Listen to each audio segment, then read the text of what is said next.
Good morning. My name's Elise. I'm a former foster kiddo. My husband and I are working on getting licensed to do foster care. And while I make breakfast for my family, I'm going to show you and tell you my biggest pet peeves revolving foster care, both for foster parents and for people who aren't doing fostering, but like when they come in contact with foster care. So first, let's start some water boiling. So I've got the kettle on the stove. I'm going to wipe off the rest of the stove and preheat my pan. Every morning for breakfast, we do something fermented, a protein, and some fruit. And today my son chose apples. It looks questionable, but tastes delicious. He's busy with free play right now, so I'm gonna set it at his little table so he knows that he can eat breakfast if he's ready. Now, I wanna spend some more time on my breakfast this morning so I can chat with you while I do it. So, let's make some stewed apples and an omelet, and finally get to what I'm talking about. So my pet peeves with foster care. Number one, and this is something that foster parents do that they are literally not legally allowed to do, that irritates me. Foster kids have protection similar to HIPAA, okay? Their story is not anybody's story but their own. Fresh butt nuggets.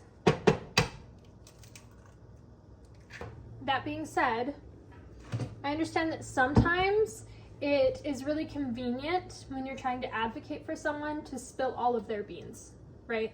But it's not necessary to tell their story in order to be an advocate. It really isn't. It's nobody's business but that child and that child's care team and nobody else, right? So when you then expose their story to everybody else, you're reopening those trauma wounds, right? That they're very fresh and they're really going through.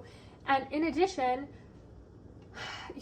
you're really humiliating them. Whether they understand it or not, they deserve the dignity of being able to choose who they do and do not tell parts of their story. We're gonna preheat a small saucepan, stainless steel, until the water rolls around like mercury, and then we know it's preheated and ready to go.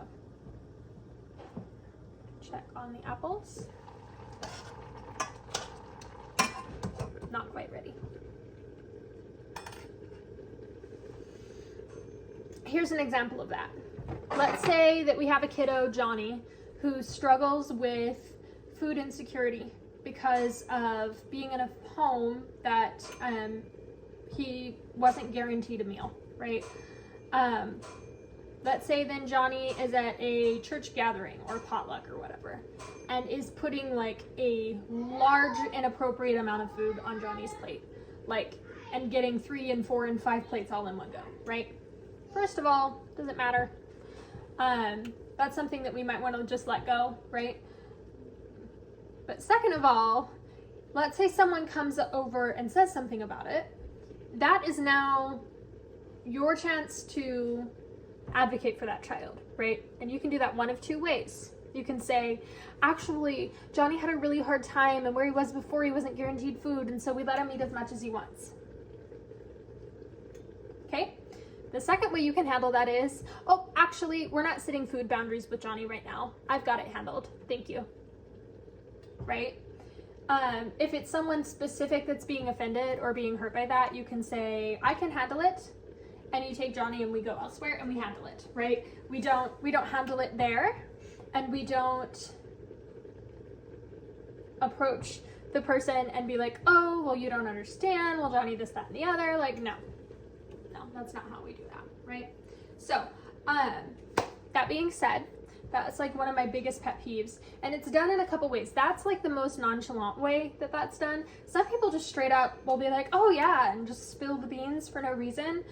They'll spill it to me just because I've been in foster care. They'll spill it to random pastor. They'll spill it over, like, no.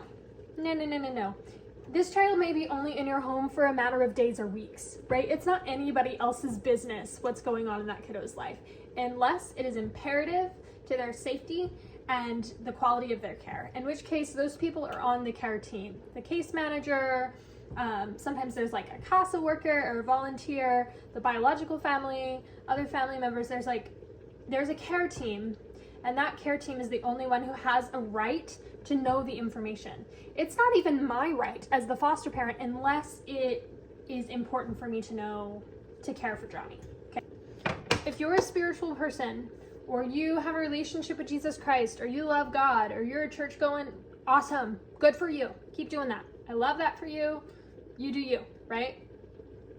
However, just because you see God moving doesn't mean you get to tell everybody else about it. Okay, let me give you an example. I listened to a former foster parent sit on a stage and disclose all of my story, all of my siblings' story, with names, with details, with names of my biological family members, like gruesome details that they did not need to know, right? I've also seen a foster mom give their testimony in a way that was very appropriate. I know that God can do this because I've seen it, and when I do foster care, I've seen it in kiddos who heal from horrible things. I've seen it, and they leave out personalized information. That's how you do it. Okay, you do not sit there and disclose in the name of Jesus all of everybody's crap. No, not your job, not your place, not your circus, not your monkeys, and definitely not everybody else's monkeys. So, you know, keep the monkeys in the circus they're supposed to be contained in.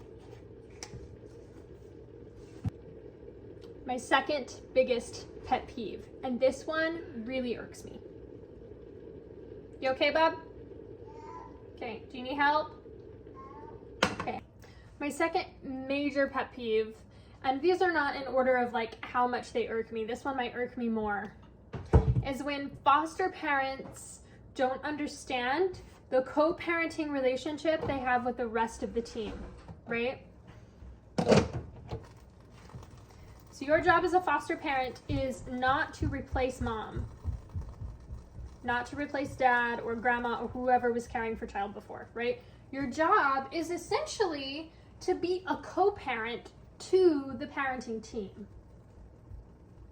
What does this look like? This means you're not trash talking the biological family.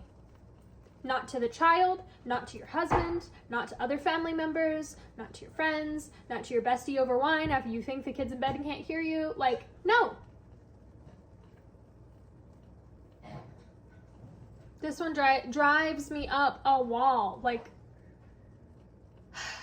this biological parent is entrusting you with their child. They don't have to be cooperative. They have been given very different circumstances probably than you have been given, and a very different set of challenges than you have been given. And so, first of all, to judge them is really hypocritical, right? We can't judge, because you have no idea if you had been given the exact same life they had, if you'd end up in the same situation or not. You have no idea. And a lot of people would be like, I would never bet about my child. I would never da-da-da-da. Okay, sure. But like, when push comes to shove, you really don't know. You really don't know. Who knows? We're not any better than anybody else. You are no better than a biological family member. You may have made better choices, but you are no better as a person. That's not how that works. So to me, that's something that really irks me, is when foster parents don't understand that you're a part of a co-parenting team. This is now a blended family, which makes things complicated, right? Just like divorce makes things complicated, just like adoption makes things complicated. Foster care makes things complicated. That's part of it, right? The third thing that people do that really irritates me as a foster mom is they don't understand when is a good time to ask questions and when is not a good time to ask questions. When I am going through the grocery store with 4 kids in tow, and by the appearance of things, they are not all mine, because I'm very young, and to have a child who is 15 would be almost impossible, right?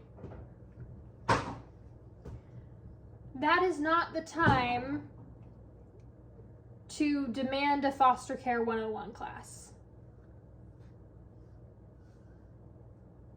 Shoot me a text. right? If you're not capable of shooting me a text because you don't have my number, you're not close enough to me to ask me questions about that, right? In that situation, go seek out content creators that talk about foster care.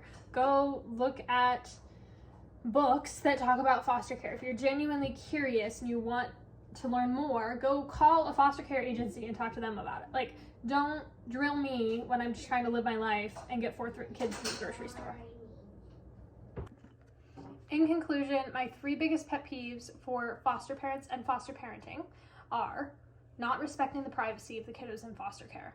It is their story, not yours. You're not to share it online, you're not to share it in person with others if it doesn't relate to the care team. Number 2 is not understanding that you're a part of a parenting team, that you're co-parenting with biological family members, caseworkers, and everybody else on the team. So that means that we need to respect and honor everybody else's role, as well as do our best to perform our role, right? And the third thing is inappropriate questions from people who are not a part of the care team.